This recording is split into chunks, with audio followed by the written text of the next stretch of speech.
Hello, this is a video to take you through the SEF items that you can purchase within your database.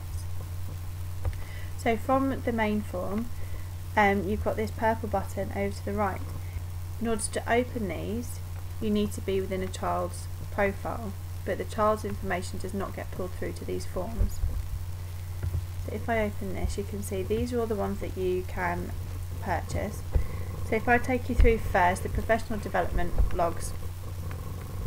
If you work on your own as a childminder, then you'll just need one of these, whereas if you have other assistants who work with you, it may be an idea that you have two, in which case you can have your continuing professional development log, where you can write down the different courses that you've been on and how they are going to have a positive impact on your business. And then you will also have that for your key workers. You can see the key worker names come up here. So if you've got your one, all this does is just has a log so that you can show your Ofsted inspector how you're recording the different courses, that you're continuing to keep up to date with the changes. You've got your safeguarding on there, you can have your first aid on there, and then any other ones that you feel relevant to the children in your care at the time. So on this one I've just put the safeguarding one, I've also put a raising boys one. You have the option to put the start date and the end date, and these will literally just list all of the ones that you've got there. If you wanted to save them, you can save them as PDF so you can print them, or you can just keep them on a log on here. Similarly for your assistance one, again you've just got the list where you can put them through the different courses that they've been on. So this could even get the key worker to fill in for you the feedback that they got from the course, and they can fill this in themselves and then sharing it with other people in your setting. It's got the reflection logs in here. Now I personally really like these ones. What I've found in the different Ofsted inspections that we've had is an Ofsted inspector wants to see you carry out an activity, and after you've finished that activity they want to ask you a few questions, and this is what this activity reflection log is. It basically prompts you to reflect on the activity to see how you felt it went, were there any changes that you would make if you did it again, how positive you thought the interaction was with the children. I just think it's a really good idea to actively reflect on the activities that you're doing, and then also when Ofsted come to see, they can see that you're doing this on a regular basis, that you're continuously reflecting on your activities, the interaction with the children that you're working with, that you're evaluating the outcome, as well as the way that you're going to change the activity depending on how the children were. So this one, I filled in one here that you can see it was a baking activity that we did. So it's got the activity description, so you can write as much as you want in there because obviously the box grows. Down here there's lots of drop down boxes, so it's very easy, very quick to just quickly do one. We've got assistants that work with us as well, similarly like this, so you've got how the activity went, you can just tick a few and it will get put, so it's very quickly. And our assistants, after some of the activities, I get them to log on and fill a reflection in themselves as well. And then you've got some space at the bottom for some photos as well, so you can see their interaction and how that was. And then the navigation bar at the bottom, so you just scroll across and you've got another one there that I've completed, the foil blanket and the rope light, always a winner. And like this, you just keep adding to it, so you can have as many as you like down there. If you wanted to save them to PDF and have them separately on your folder on your laptop, then you can do that. I like just having them all stacked there that you can see. Another one is their business reflection log. Now again, on the Ofsted inspections that I've had, they like to see that the changes that you're making within your business, as small as it may be, documenting it just shows them the progression that you're making and why you're doing these changes. So my last Ofsted inspection, I had changed our planning. We used to do a weekly planner, and I changed this because more often than not we weren't sticking to it. The children didn't want to do the activities that we planned, or we just followed their lead so much that the planning of the activities just went out the window a bit. So I changed it, and basically this just gives the reasons for your change and why you feel it's going to benefit the children and how it's going to benefit your business, what things you need to put in place in order to make the change, how long it will be, and then a reflection once you've carried it out and made the changes. And then again it all stacks up, so there's minor things that you can do, but again it shows Ofsted, and this can just track if you kind of like do one a month, one a week, or however often you're changing small things in your business to make things easier on you. It could even be by the database, you can have that in here, how that's going to help you.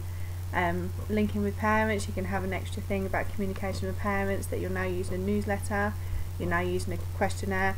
All things like this can be on there about how it's going to benefit you, benefit the children, because you're getting more insight from the parents. It's just, I just think it's a really good form to have on there to be writing down, because we all know how much Ofsted love the information, that this just offers them those little snippets of information as to why we do things, and explanations. That's all there written down, that they can just have a read through them. Another one, you've got your risk assessments. Now this is a really good form, of course. Now this one you can put as many risk assessments on, because again you've got the navigation button down at the bottom. The top drop down box is to select what the risk assessment is going to be on. Now as you know, with the drop down boxes you can add extra things in. So if you right hand click, go down to edit list items and put an extra one in there.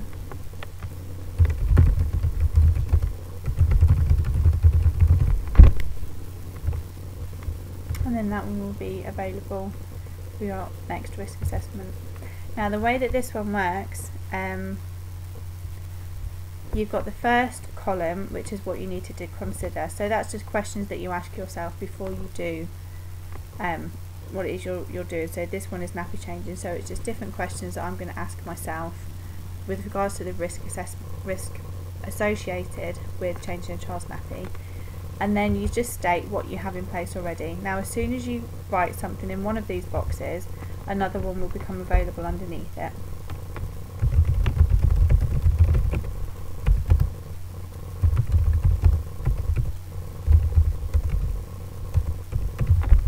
And then you can see another one is available for you there.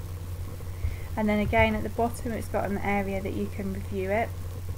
So if you review your policies, your risk assessment 6 monthly, annually, you can make a note of that in there as well. And these, as you can see, once you've put them on there, you can just scroll through them. Again, these can be saved as PDF just by going to print on this one, print on the new one, and then selecting your PDF writer and pressing OK. And you've got them all filed in there. You can see again if you press to print, the boxes do grow with your text, so you will be able to see the full comments that I've written.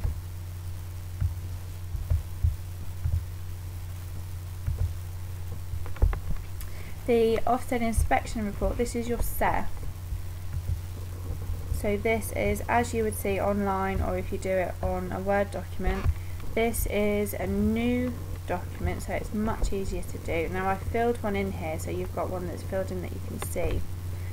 Now what you can do is within here, the usual questions that prompt you throughout your online SEF, or the one that you use in a Word document, they're all already in here in a drop down box.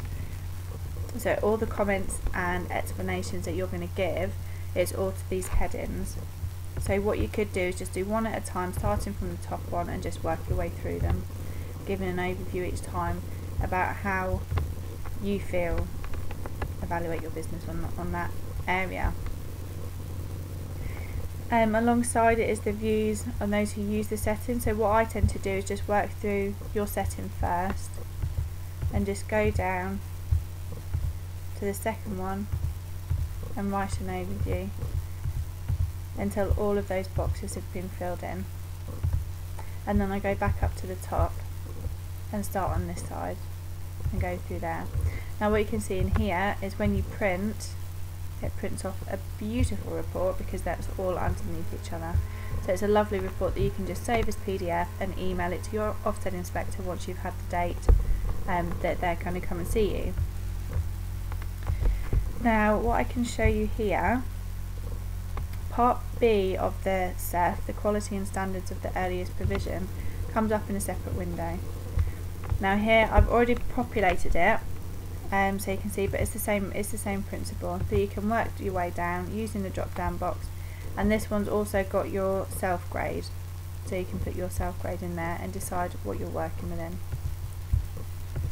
And again it's got part C, which I haven't populated, but it's the same principle, that the areas come up for you to just select and put your comments in. And then once you've completed it all, so the part A and the part B, you save it and print it, and then this is how your report will be seen by the Ofsted inspector. So you can see that the boxes have grown with you, the amount of text that you wanted to put in there is all there, and that just gives the Ofsted inspector a really detailed evaluation of your setting. Now what you can do is, you can see at the bottom again they've got the navigation buttons. So if you're working on this, and obviously it could be 3 years, it could be 4, 5, 6 years in some cases, before your Ofsted inspector comes out to see you again, and obviously within 3, 4, 5, 6 years your setting would have been changed quite a lot. So you can either add to it and just put another date if you're amending it after say a year, just put the new date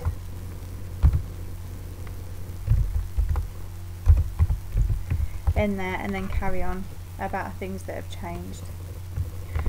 Alternatively, you can go to a new one, and then if there's things that have changed on this one, you can see that I've just added an extra bit, access to and within the building, because we had a porch fitted to the front of our property.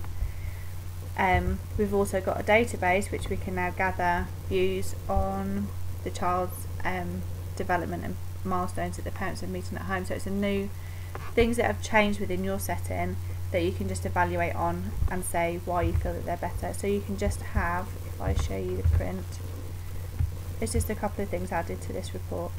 So it depends how you want to use it in your setting. You can either just do one and just date and add a new entry, or you can do a new file, and then when you get the call from Ofsted, you just save them both to PDF and either email them as an attachment to your Ofsted inspector. This also has the inspection judgment, so once you've got your grade in, you can put your grade in here, and it just gives you a reference. So say if you've got lots of ones, lots of twos, but you're just highlighting the area where you got the lower level, and then that can just give you a focus. And then again it's the navigation bar at the end, so for each assessment inspection that you get, you can keep your database up to date with your inspection gradings. I will do a separate video to explain about the staff supervision and appraisals, because I'll also include some other key worker forms and reports that are on the database. Thank you very much.